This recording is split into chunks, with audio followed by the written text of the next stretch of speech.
ज्ञान गंगा गीता दर्शन। पूर्व प्रसंग में आप श्रवण कर रहे थे ज्ञान की अतिशय पवित्रता। ज्ञान के समान कोई भी पवित्र नहीं है, कुछ भी पवित्र नहीं है। और शुद्ध अंतःकरण कर्मयोगी, निष्काम कर्मयोगी अपने आप तत्व ज्ञान की प्राप्ति कर लेता है। नैह ज्ञानेन सदृशम पवित्रम इह विद्यते तत् स्वयं योग संसिद्ध कालेन आत्मनि विन्दति। पूर्व प्रसंग में आप श्रवण कर रहे थे। आओ आज के प्रसंग को प्रारंभ करते हैं। आज रंग भरनी एकादशी है। फाल्गुन मास चल रहा है। वृंदावन में बड़े धूमधाम से होली खेली जा रही है। हम भी होली खेलते हैं, आप भी खेलें। फागुन फगुआ खेल गुरु तोय हित कर समझावें। फागुन फगुआ खेल गुरु तोय हित कर समझावें। प्रेम को रंग सूरत की केसर तो पे घुरवावें। मलो तुम अपने मुख रोरी। ज्ञान गुलाल उड़ाए भरो सतसंगत की झोरी। हमेशा सत्संग में जा रे। तू कर सतगुरु को याद, कटे तेरे भव बंधन सारे। कटे तेरे भव बंधन सारे। कटे तेरे भव बंधन सारे। तू कर सतगुरु को याद, कटे तेरे भव बंधन सारे। तो एकादशी रंग भरनी, प्रेम को रंग चढ़ाओ, सुरत की केसर घोलो। और सुरती की केसर घोलना क्या है? अपनी सुरती को अपनी सुरती के द्वारा आत्मा को परमात्मा के साथ एक कर दो। इतना प्रेम कि आप और परमात्मा, आत्मा और परमात्मा दो न रह जाएं, एक ही। बड़ा सुंदर है। याद रखना, पवित्रम पापनाशनम, यह ज्ञान परम पवित्र है और पाप को नष्ट करने वाला है। पुण्य से कभी पाप नहीं कटा करता, कितना ही पुण्य कर लीजिए, पुण्य से कभी पाप कटा नहीं करता, घटा नहीं करता। पुण्य का अलग फल होता है, पाप का अलग फल होता है। दोनों ही भोगने पड़ते हैं। दोनों का अपना परिणाम है। और पाप और पुण्य ये जन्म जन्मांतर से चले आ रहे हैं।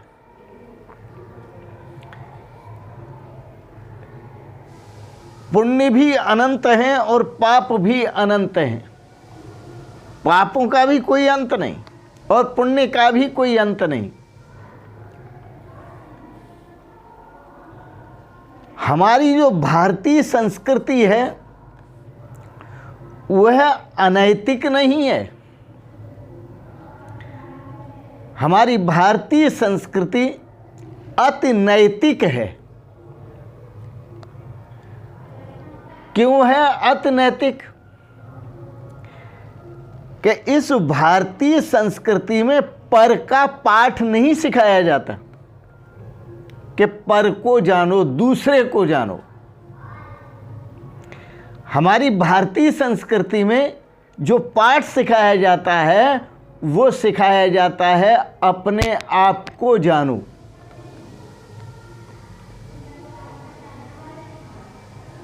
और अपने आप की खोज करो, स्वयं की खोज करो।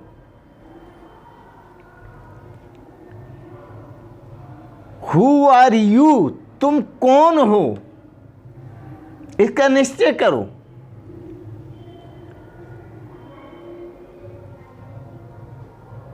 स्वयं की खोज है ज्ञान।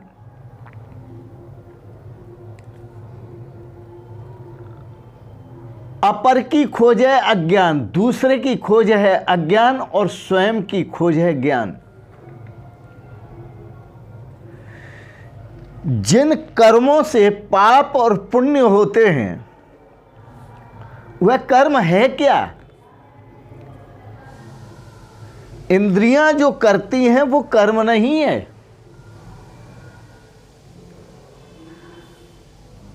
अंतःकरण में जो भाव उठते हैं वही कर्म है, जो विचार उठते हैं वही कर्म है। और भाव और विचार दो तरह के होते हैं, एक अज्ञानपूर्ण होते हैं, एक ज्ञानपूर्ण होते हैं। तो अज्ञानपूर्ण भाव विचार और ज्ञानपूर्ण भाव विचार, इंद्रियां इनका क्रिया अन्वयन करती हैं, इनको क्रिया में लाती हैं। तो मूल स्रोत जो कर्म का है वो अंतःकरण है।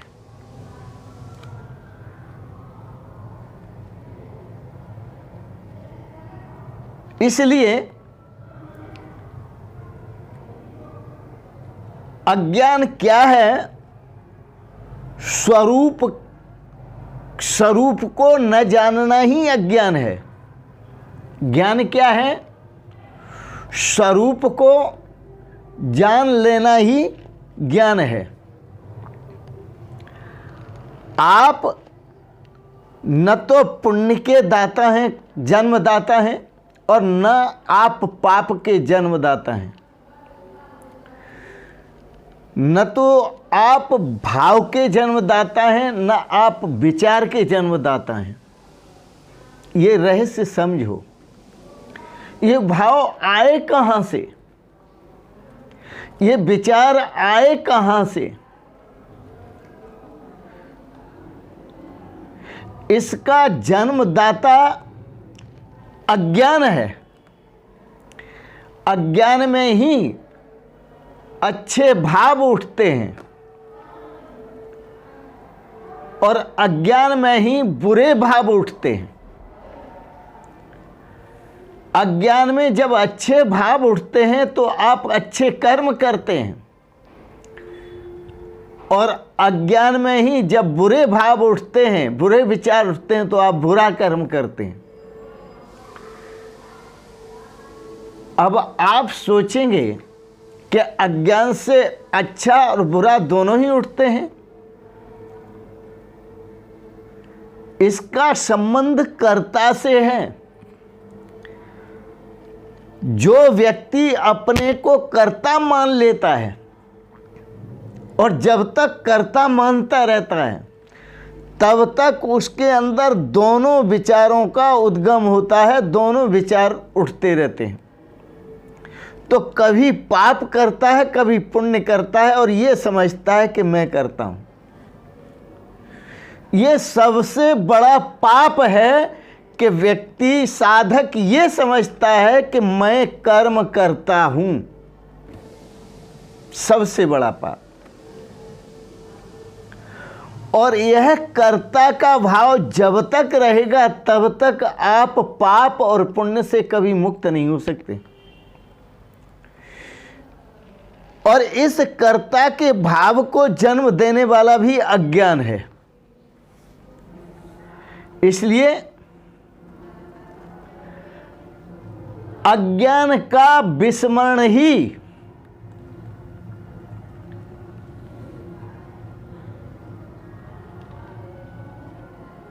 ज्ञान है,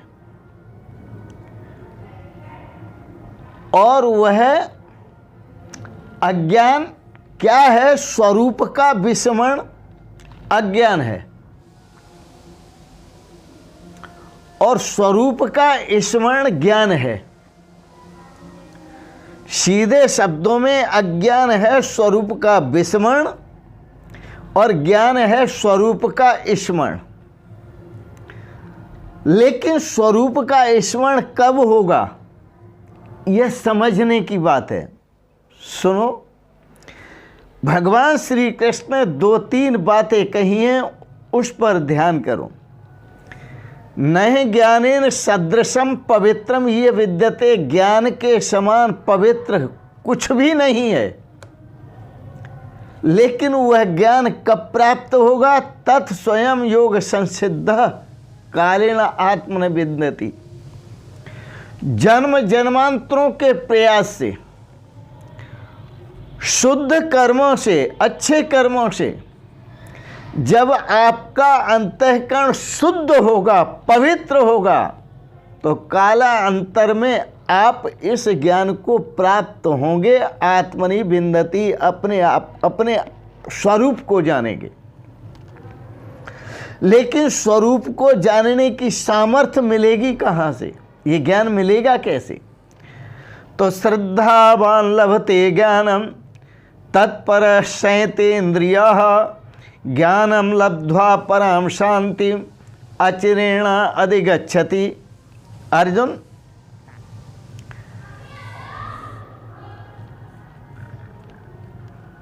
ज्ञान के पात्र का और ज्ञान से परम शांति की प्राप्ति का कथन करते हैं। भगवान श्री कृष्ण कहते हैं पहली शर्त है संयत इंद्रियः। जिसने अपनी इंद्रियों को संयम में कर लिया, इंद्रियों को बहिर्मुखता से मोड़ करके अंतर्मुख कर लिया, और अंतर्मुख करके तत्परः निरंतर प्रयास में लग गया। तत्परः निरंतर प्रयास में लग गया, अर्थात निरंतर साधना परायण रहता है। ऐसा मनुष्य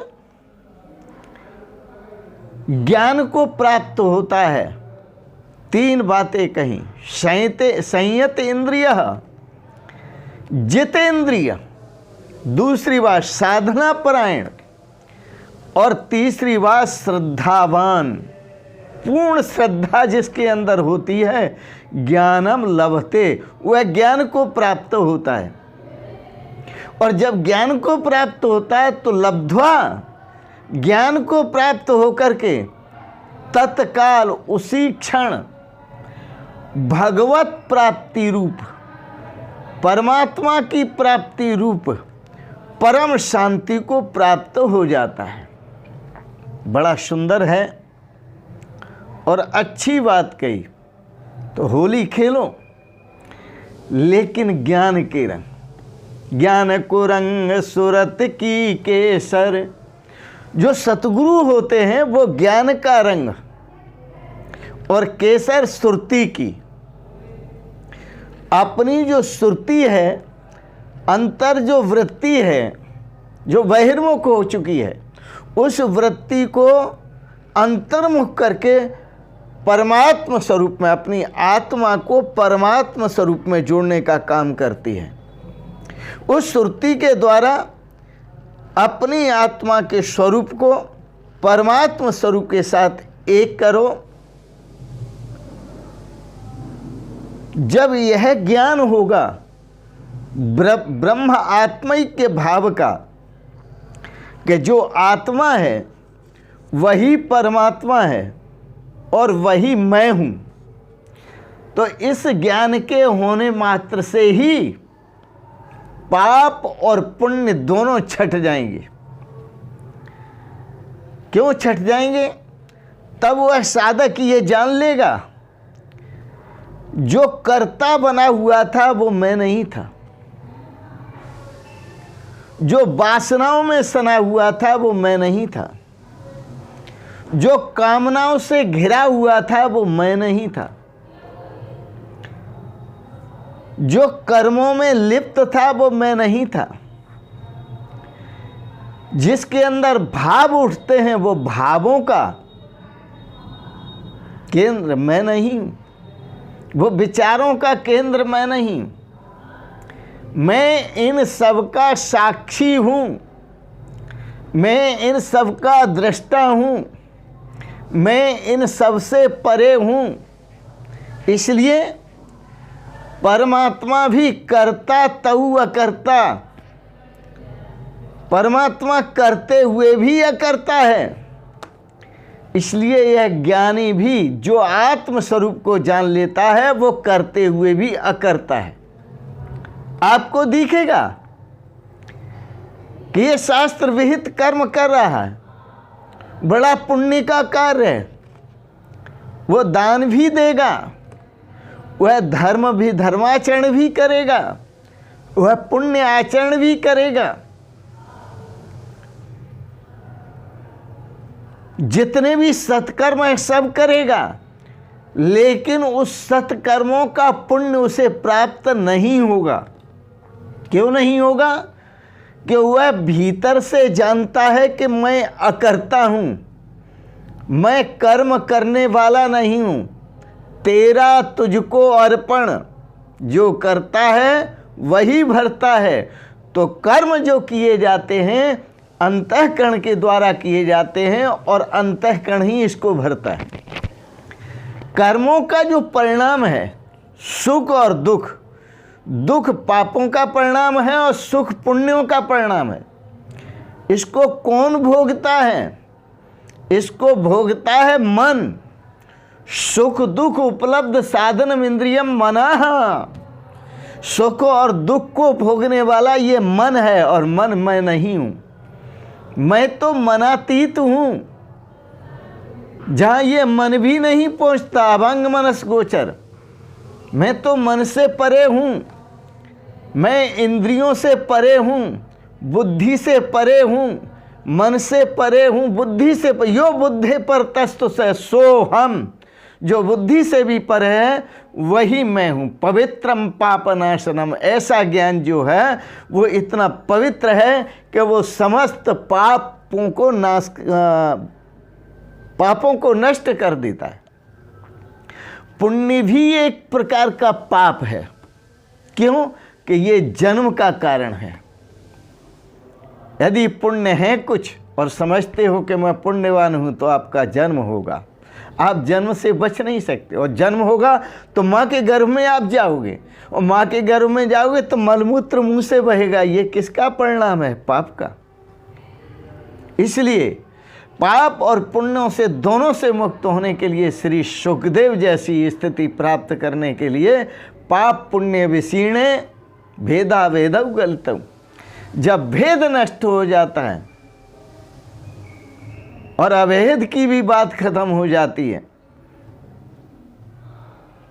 तब हम उस स्थिति को पहुंचते हैं पवित्रम पापनाशनम। उस पवित्र ज्ञान को प्राप्त करते हैं, जिस ज्ञान को प्राप्त करके जीव कृतार्थ हो जाता है, कृतकृत्य हो जाता है, जिसके लिए भगवान श्री कृष्ण ने कहा बिना विलंब के तत्काल ही भगवत प्राप्ति रूप परम शांति को प्राप्त होता है। और ऐसी शांति को प्राप्त होता है यदि गत्वा न निवर्तन्ते तद्धामम परमम मम, जिसके लिए भगवान श्री कृष्ण ने कहा जिस धाम को प्राप्त करके दोबारा वह जन्म को प्राप्त नहीं होता, संसार में नहीं आता, वह कृतार्थ हो जाता है, कृतकृत्य हो जाता है। आज के प्रसंगत तो आप होली खेलो, बड़े प्रेम से होली खेलो, लेकिन ज्ञान रूपी रंग से होली खेलो। हमेशा सत्संग में जा रहे, यही ज्ञान का भाव है। और ज्ञान की होली खेलोगे, वह संतों से ज्ञान की होली खेलो और भक्तों से ज्ञान की होली खेलो, आपस में ज्ञान की होली खेलो, भक्ति का रंग चढ़ाओ। जिसे भक्ति का रंग चढ़ जाता है उस पर दूसरा रंग नहीं चढ़ता। बड़ी मस्ती है भक्ति में भी। भक्ति क्या है? स्वस्वरूपानुसंधानम भक्तिरित्यवधीयते। अपने स्वरूप का अनुसंधान कर लेना ही भक्ति है। अपने स्वरूप को जान लेना ही भक्ति है और अपने स्वरूप को जान लेना ही ज्ञान है। स्वस्वरूपानुसंधानम भक्तिरित्यवधीयते और स्वस्वरूपानुसंधानम भक्तिरित्य परे जगु। अन्य शास्त्र भी यही कहते हैं कि यही भक्ति है। स्वरूप का अनुसंधान ही भक्ति है, स्वरूप का अनुसंधान ही ज्ञान है और स्वरूप का अनुसंधान ही मुक्ति है। स्वरूप का अनुसंधान ही परम आनंद और परम शांति की, परम सुख की अनुभूति है। इन शब्दों के साथ ही वाणी को विराम देते हैं। आपने बड़े प्रेम और श्रद्धा से आज के प्रसंग को श्रवण किया, इसके लिए बहुत बहुत अनुग्रहित हैं। आप सभी को मैं सादर प्रणाम करता हूँ। ओम शांति। शिवोहम शिवोहम शिवोहम।